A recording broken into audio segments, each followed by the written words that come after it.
Hello YouTube. Today I have a very special guest. It's not even focused. You're just like a blur. This is my buddy. And today he's gonna be in this video because we wanted to be on FaceTime. But he's not gonna be in frame the whole time because I couldn't find a setup that works. Today we're gonna be reading scary Reddit stories. Story number 1. Something tried luring me into the ruins. When I was a kid, I grew up back and forth from England and Ireland, due to having family in both countries. No matter which country I was living in at the time, one thing that never changed was being taken on some family trip to see the castle. In fact, I've seen so many castles during my childhood, I couldn't even count them all.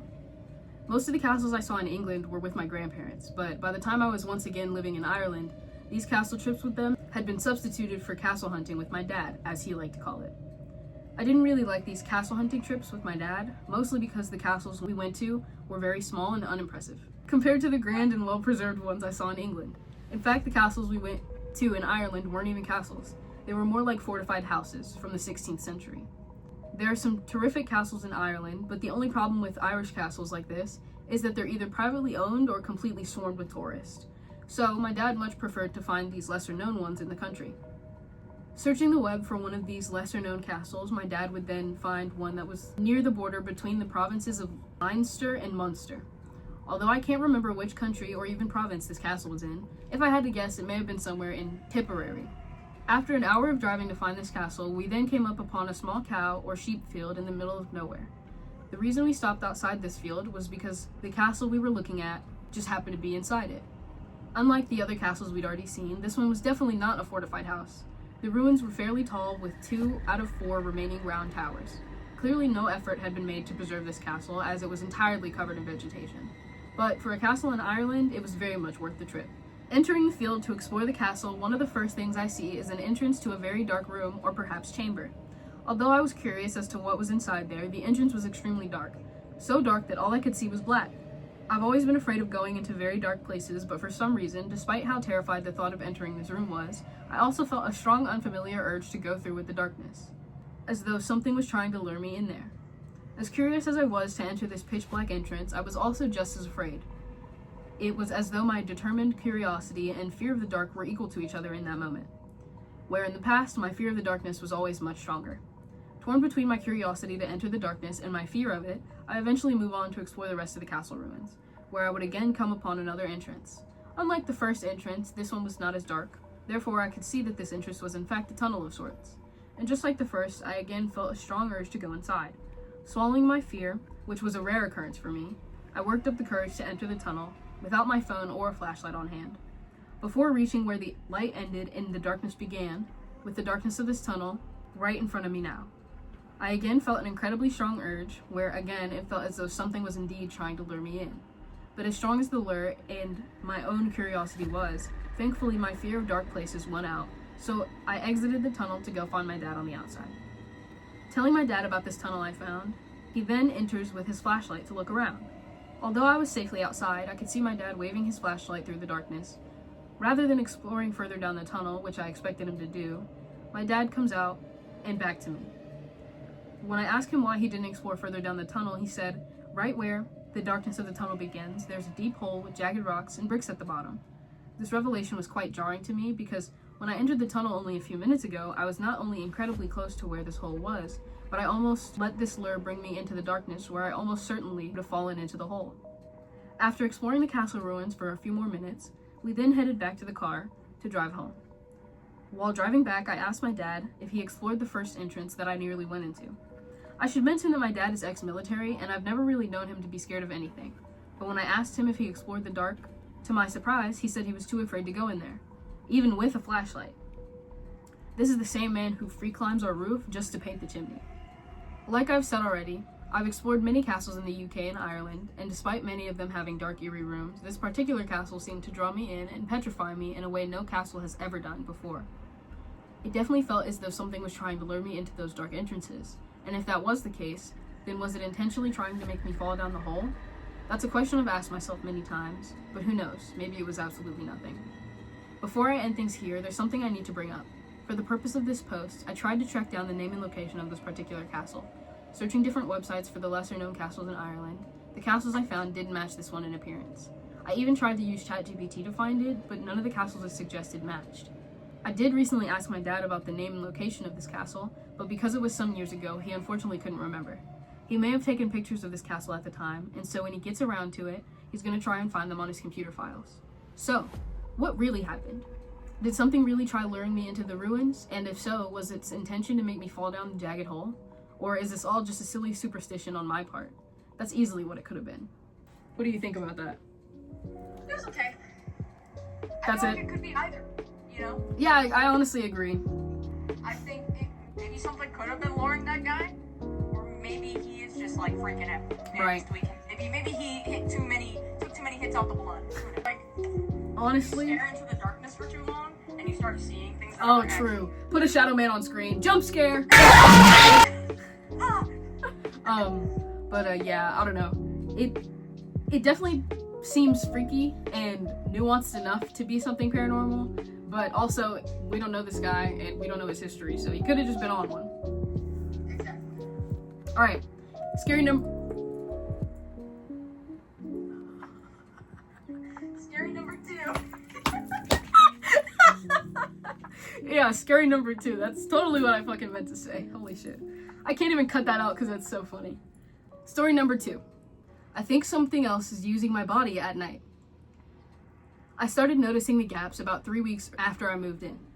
Not big gaps, not missing time like in movies, just small things that didn't line up. I'd set my phone on the nightstand and find it on the dresser in the morning. I blamed sleepwalking, but I'd pour a glass of water before bed and then I'd wake up to the glass half empty, even though I never drink water at night. Again, probably just sleepwalking. That was a reasonable explanation. It stayed reasonable until the grocery receipt showed up. I found it folded neatly in my jacket pocket while I was getting ready for work. The problem was simple. I hadn't gone grocery shopping in 5 days, and the receipt was timestamped at 2:11 a.m. from the night before. I live alone. I checked my bank app, and the charge was real. My card, my name, my purchase history. Milk, bread, eggs, things I do buy, things I did need. And I stood in the kitchen for a long time that morning staring at the fridge. The milk inside was unopened, still sealed. I told myself maybe I'd gone out late and just didn't remember. People forget things when they're stressed. That's normal. What isn't normal is what happened on the camera. I bought the little indoor security cam the same day, mostly to calm my own nerves. I set it up facing the kitchen and went to bed telling myself I was being paranoid. The first 2 nights nothing happened. Then on the 3rd night at exactly 2:11 a.m., the motion alert went off. I didn't watch it until the morning. I wish I had never watched it at all. The footage starts normally. The kitchen is dark, quiet, and still. Then my bedroom door opens. I walk out, same clothes I went to sleep in, same slow, half-awake posture, but something is wrong immediately. I'm not moving like someone who's sleepwalking. I'm too precise, too smooth. I walk straight to the fridge without hesitation, no fumbling, no hesitation in the dark. I open it. I take out the milk and then I stop moving.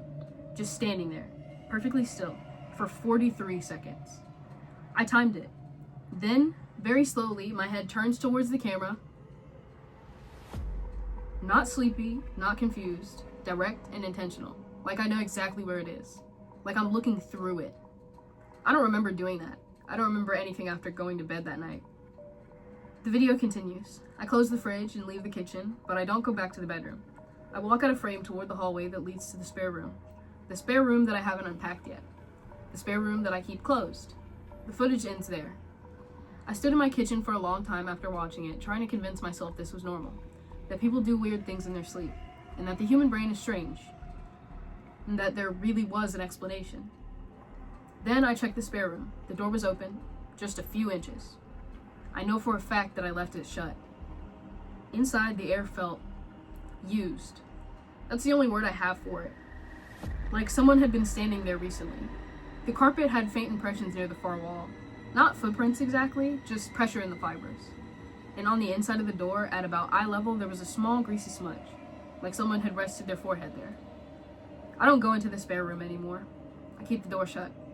I keep the camera on every night because now the motion alert comes on every night at 2:11, and every morning I wake up in my bed exactly where I fell asleep. The footage always shows the same thing. I walk into the kitchen, I stand very still, and then slowly I turn toward the hallway. Last night, though, something changed. Last night, when I turned toward the hallway, I didn't walk away. I just stood there, facing the dark like I was waiting. This morning, when I checked the spare room, the door was wide open, and the greasy smudge on the inside of the door was higher than it was before. What do you think about that one? It's a little weird. First of all, the title, when I first read it, was... I got a little scared that it was something entirely different. Oh, no! Yeah, and I was like, what? Right. What are you talking about? And then you decided to send it to me anyway? Because I read a little bit of it and I went, oh, okay, so it's Like, not oh, it's what I chill thought it actually, was. yeah. Yeah, I don't know, that is a little weird. Like, sleepwalking, it ain't like that, alright? It ain't, yeah. Where'd you go? Where'd the camera go? Anyways, but no, yeah, I think it's a little weird that, why are you going grocery shopping at 2:11? First of all, what grocery store is open at that time? Let's be honest, guys. Right. I think this one's fake. Fake news. Well, actually, there definitely were 24-hour grocery stores back in the Oh, day. true, when Walmart... Exactly. When Okay. Walmart was 24/7.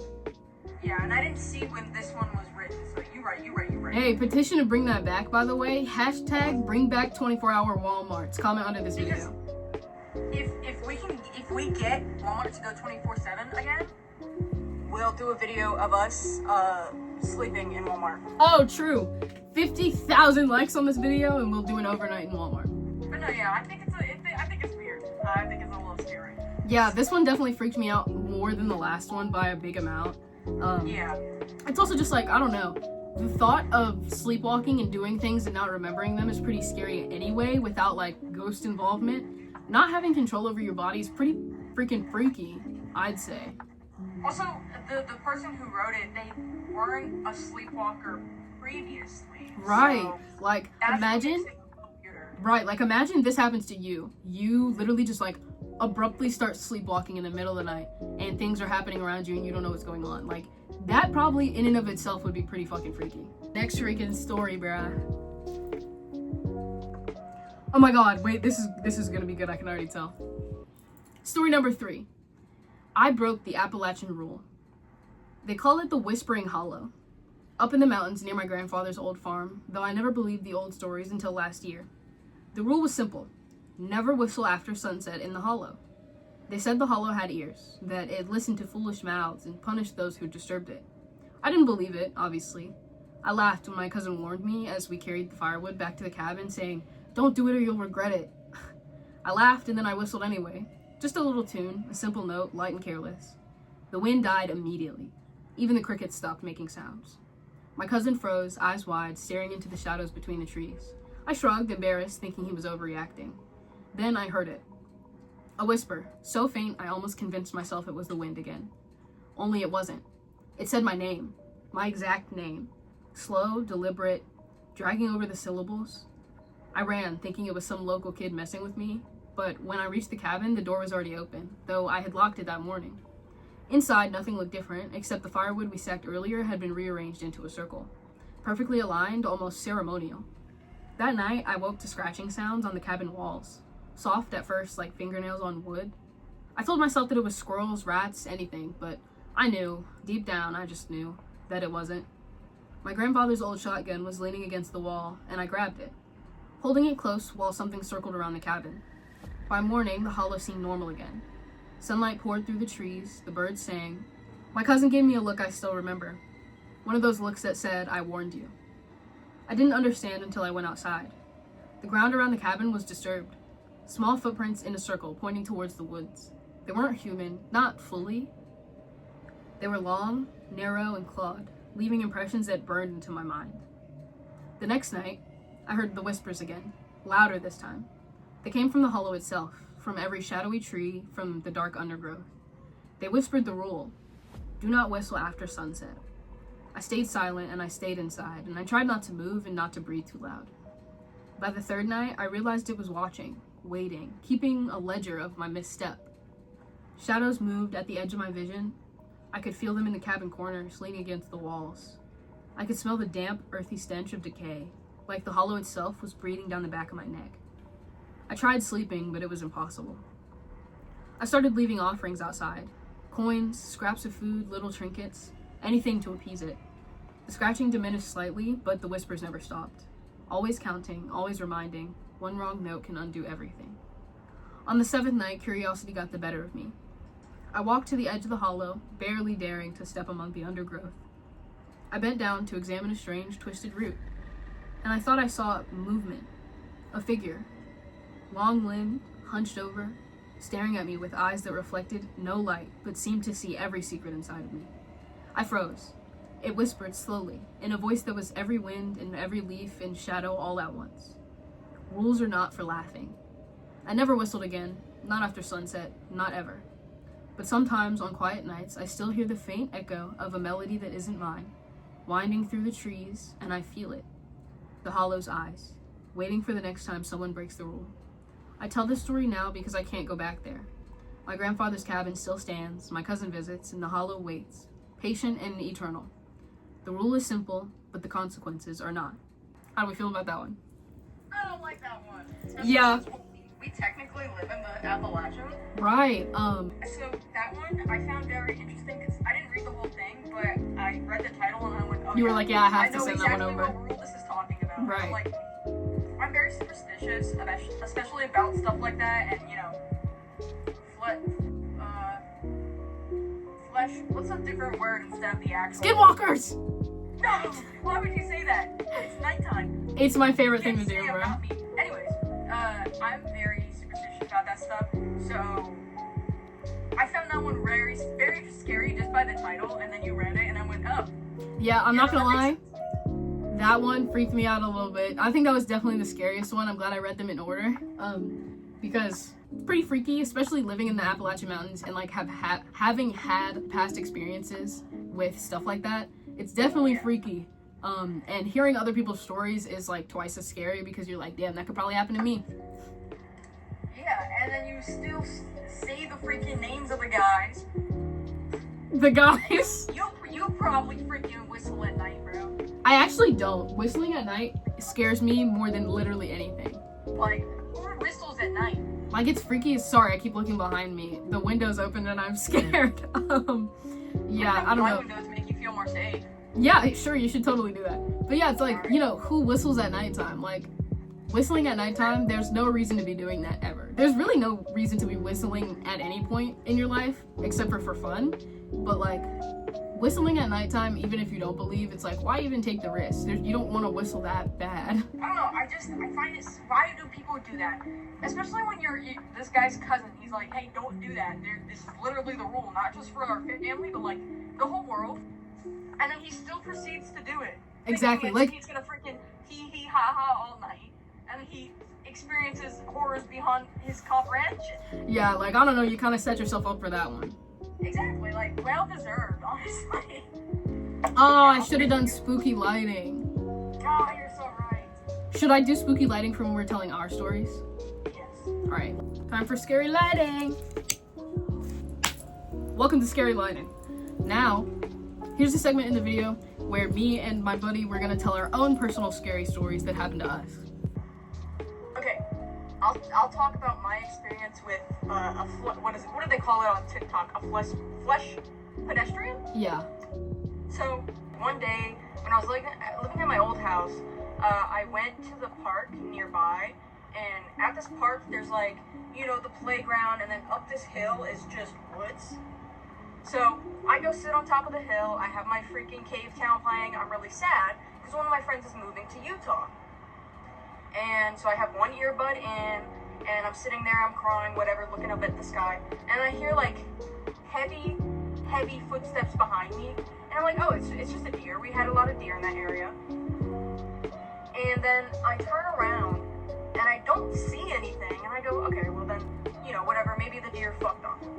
So I'm sitting there, I'm back to listening to my music, crying, and then I hear really heavy footsteps, like it's no longer deer footsteps, right behind me, heading towards me, and I start running down, and at one point I make it to the very bottom of the hill, and I look up, and it looked like a deer, but it was not a deer, 100% not a deer. It was way too like big. It was huge. It was tall and big, and it was scary. And I ran down, and it was like, it wasn't completely dark out either. It was like, the sun was like already mostly set, but there was still some sunlight. And I ran down, and people were playing baseball. And I went, hey, do you guys see that up there? And then I turned back around, gone. They're like, what is this kid talking about? And so I run home. It was really scary. That's a short one, but it was very terrifying. My story is extremely similar. And this is a story that I have told many people in my life, but I've never said it on YouTube. So I'm gonna get a little bit of lighting up in here so they can still see my face. All right, let me tell my story. So this was a couple years ago when I was probably around 13 or 14. And it was Halloween night, and me and a couple of my friends were having a sleepover for, you know, a little Halloween party sleepover, whatever. And we carved some pumpkins, we had a bunch of fun. And then me and my friend were like, oh, we should go do the Ouija board out in the cemetery that's near my house. And I'm like, you know what? That's a genius idea, because I love, you know, ghost experiences. I love hunting paranormal, you know, occurrences. It's great. All of that kind of jazz. And so I'm like, yeah, sure, let's go do that. But we should definitely get a big enough group of people to be safe. So me, my friend, and then 2 other people that I wasn't really that close with ended up going over to the cemetery with the Ouija board, and we filmed a video, right? Now, I don't have any of the footage from this because this was years ago on an old phone, but trust, it's real. There is footage somewhere out there. And if I can ever find it, I will definitely put a video out for y'all so you can see the footage, because it was terrifying. So me and my friends, we all get to the graveyard and we start doing a Ouija board session. And during the Ouija board session, I ended up accidentally putting my hand on one of the graves, and there was like a red spot on my hand, and we all thought it was blood, and still to this day I think it was blood, but we'll never know for sure. But we all freaked out about it, and we were like, oh shit, should we really do this? Like, this seems really irresponsible. And then we were stupid kids, so we decided to do it anyway. So we continue with the Ouija board session, and we've got the candles lit, you know, the whole spiel, right? We've got candles, we've got a spooky environment, we've got shitty lighting, and a Ouija board that's probably decades old at this point. And we're doing the Ouija board, nothing's really happening, and me and the other 2 friends that I ended up bringing got into a huge argument. So then them 2 ended up leaving, and then it was just me and the original friend. And we decided we were gonna go back out to the graveyard because we really, really wanted to do this Ouija board session. And we go back out to the graveyard and we put down the Ouija board and we're doing it, and then nothing is happening. So we're like, man, this really sucks, you know, like we're not getting anything. And this was supposed to be really fun and really scary because it's Halloween. I think it was also a Friday the 13th, but it was definitely like perfect scenario for things to happen, and just nothing was happening. So we were all really disappointed. And then we get up to leave, and I swear, I turn around, I look behind me, and I swear I saw something. And it looked kind of like a person, but a little bit too like skinny to be a person. Like, you could basically see like the outline of their bones, and it was really freaking. So I end up freaking out. I tell my friend, hey, we gotta go. So we start to run, and instead of running back to my house, we ran to my friend's house, which is down the street. And so me and my friend run to my friend's house, and we're banging on the door. We're like, hey, can you let us in? We just had some crazy shit happen to us because we just got chased by whatever it was, all the way down to my friend's house. And they let us in. We recoup, you know, we were talking about it. And then later that night, weird things just kept happening to me, like after my friend left and everything. I can't remember anything in particular that happened, but I do remember it was a really scary night after that, especially being alone. And that was honestly probably one of the scariest experiences I would say I've ever had, because it felt so real. Like I could see something in front of my face, and that shit really freaked me out to the max. Oh, dude, when we went ghost hunting, not ghost hunting, but when we went to the cemetery and we're using that stupid little ghost tube app. Oh yeah, ghost tube. I'll put a picture of it. That story, like the entire time we were there, I was remembering that story that you just told. Oh, me too, dude. I'm not gonna lie, when things started getting scary, like when it was like answering our questions, I was definitely thinking about that. Oh, after that, when I came home, I like opened up the app and like, I went to go use it in my room, Mm-hmm. and I was, just before this, was I on the phone? I was talking to somebody, and he told me to shut up. Dude, He said, okay, shut up. guys, Right, hold on. back to that. Really, really funny. That sucks. I'm sorry the ghost was being mean to you. But speaking of the ghost being mean to you, I have something really funny I want to tell the viewers. We were hanging out at the graveyard and we were doing like our little paranormal investigation thing. And my buddy over here decides to fart. And it was the loudest fucking, like, longest fart I've ever heard in my life. And the ghost literally said disgusting immediately after. And it was so funny. We both literally died laughing. It was so stupid. Sipped beer, drinking a beer and flicking my bean, praying my daddy don't hear me queef. Have you heard that song? No. I'll put it in the edit and I'll play it so you can watch the video back. Drinking a beer and flicking my bean, praying my daddy don't hear me queef, camping in the backwoods by the creek. Okay. How long is the video now? 36 minutes. Yeah. Okay, I was gonna say we could probably tell another one, but Yeah, I think we're running out of time for today, unfortunately. Let me turn on the light so that we can do an outro.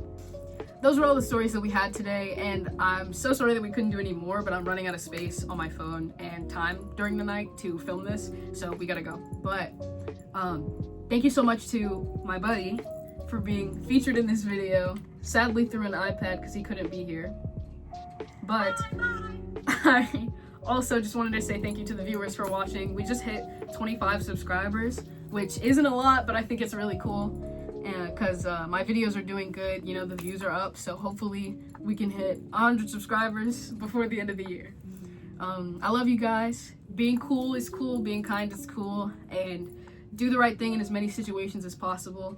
And I'll see you guys in the next video. Bye-bye.